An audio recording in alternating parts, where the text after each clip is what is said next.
Habib Rizik Syihab dilaporkan oleh PWILS ke Polres Tegal, Jawa Tengah pada hari Rabu tanggal 16 bulan April tahun 2025 pukul 12.00 waktu Indonesia Barat. Telah datang seorang laki-laki yang mengaku bernama, nama lengkap Muhammad Saifuddin bin Suwaryo Hadi dan kawan-kawan. Tempat tanggal lahir Tegal, tanggal lahir 28 Februari tahun 1970. Alamat sesuai KTP Desa Kendal Serut RT 02 RW 03 Kecamatan Pangkah Kabupaten Tegal. Jenis kelamin laki-laki, agama Islam, pekerjaan wira swasta, dan seterusnya. Telah datang kantor Satreskrim.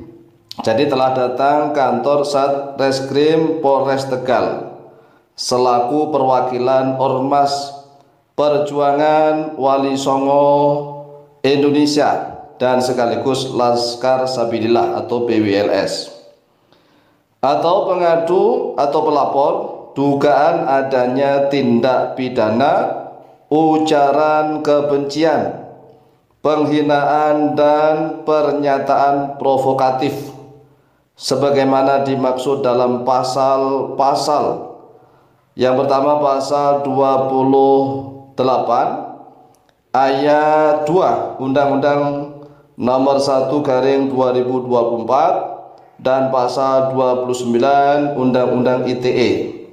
Contoh pasal 45B Undang-Undang tahun 19/2016 dengan terlapor atas nama saudara Muhammad Rizik Syihab sesuai surat dari Dewan Pimpinan Daerah Perjuangan Wali Songo Indonesia Kabupaten Tegal nomor 001-DPD-PWI-LS atau garing Romawi 4-12-2025 tanggal 16 April tahun 2025.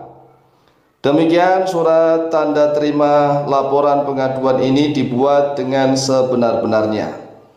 Pelapor Muhammad Saifuddin bin Suwaryo Hadi dan kawan-kawan ditandatangani. Kemudian Selawi 16 April tahun 2025 yang menerima pengaduan Ahmad Fauzi SH Aibda NRP 87010164. Ini surat resmi dengan kop surat tanda terima laporan pengaduan, yaitu Kepolisian Negara Republik Indonesia Daerah Jawa Tengah Resor Tegal. Ini tindak yang luar biasa. Salah satu keberanian dari Laskar PWLS PWLS. Dan surat ini sebenarnya sudah dikirimkan oleh Kiai Haji Imaduddin Utsman Al-Bantani, tetapi baru sore ini kami kabarkan kepada para netizen. Lalu bagaimana nih menurut para netizen surat yang di-share oleh Kiai Haji Imaduddin Utsman Al-Bantani? Surat ini di-share di grup PWLS ya. Jadi surat ini di-share di grup PWLS. Jadi beberapa orang telah datang ke Polres Resor Tegal, Jawa Tengah dengan mengadukan pelaporan secara resmi. Nah, tindak pidana yang diajukan yaitu provokasi, ujaran kebencian. Lalu bagaimana menurut para netizen nih? Apakah kita sudahi atau teruskan?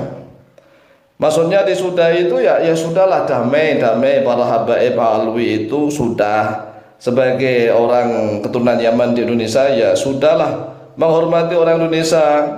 Artinya jangan terlalu arogansi, jangan terlalu membuat provokasi di mana-mana. Nah, masalahnya juga orang Indonesia ini kan mudah sekali diadu domba, diprovokasi. Bahkan mereka justru menuduh pihaknya Kiai Haji Imaduddin Utsman Al-Bantani dan Gus Abbas Buntet dan kawan-kawan ini dituduh oleh orang-orang pribumi sendiri sebagai pemecah belah.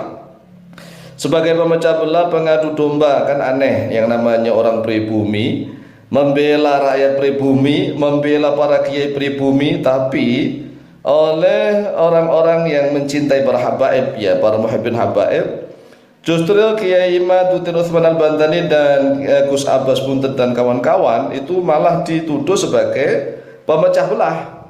Pemecah belah antar bangsa. Kan aneh, kan sama-sama pribumi. Ya seharusnya berpikir yang waras itu begini, pendatang, ya pendatanglah yang memprovokasi. Yang namanya pendatang memprovokasi, yang diprovokasi diadu domba antar pribumi, itu masuk akal. Jadi yang mengadu domba kan jelas sekali, pendatang yang mengadu domba. Yang diadu domba siapa? Ya para putra-putra pribumi, kan begitu cara berpikirnya. Tetapi tidak, para muhibbin justru menuduh pihaknya Kiai Haji Muhyiddin Utsman Al-Bantani dan Gus Abbas sebagai pemecah belah. Ini kan cara pikir yang memang lihainya dan ahlinya, ya kan, ahli dan kecerdikan para oknum-oknum habaib alwi yang memutar-mutar balikkan kata-kata. Jadi kata-kata diputar balikkan sehingga justru mereka lah yang selalu ngomong bahwa Kiai Haji Muhyiddin Utsman Al-Bantani, Gus Abbas dan teman-teman itu adalah sebagai pemecah belah, pengadu domba. Kemudian sebagian rakyat pribumi percaya begitu saja, kan aneh. Percaya, oh iya ya ternyata Kiai Haji Muhyiddin Utsman Al-Bantani dan Gus Abbas dan teman-temannya itu pengadu domba, pemecah belah. Pemaju domba dan pemecah belah dengan kepada siapa, coba dipikirkan, direnungkan. Ya kan selama ini kita juga sama-sama awalnya sebagai muhibbin semua. Termasuk Kiai Haji Muhyiddin Utsman Al-Bantani, Gus Abbas, kan awal-awalnya semuanya itu muhibbin semua. Muhibbin semua lah, tiba-tiba kok membelok, ya kan? Karena berarti ada sesuatu yang tidak benar. Itu cara berpikir kita. Jadi kita itu semuanya awalnya para muhibbin, apalagi kan sudah dianjurkan oleh guru-guru kita, para kiai kita, para ulama kita, orang tua kita. Kita semuanya didoktrin untuk mencintai para habaib, ya kan? Karena sebelum ada penelitian, ya kan, dengan menggunakan dalil husnudzon. Dalil husnudzon, kita menghusnudzoni para habaib alwi. Kalau ada datang ke rumah kita, kita hormati, kita sambut, bahkan kita harus menjamunya. Persiapkan kamar yang terbaik kalau mau menginap. Kalau mau pulang silahkan diberikan uang saku dan seterusnya. Itu dulu-dulunya begitu. Nah, kenapa sekarang berubah? Ya karena awalnya kan husnudzon. Setelah ada penelitian terbongkar, ya akhirnya mereka semua berani untuk melawan arogansi para habaib alwi. Itulah yang sebenarnya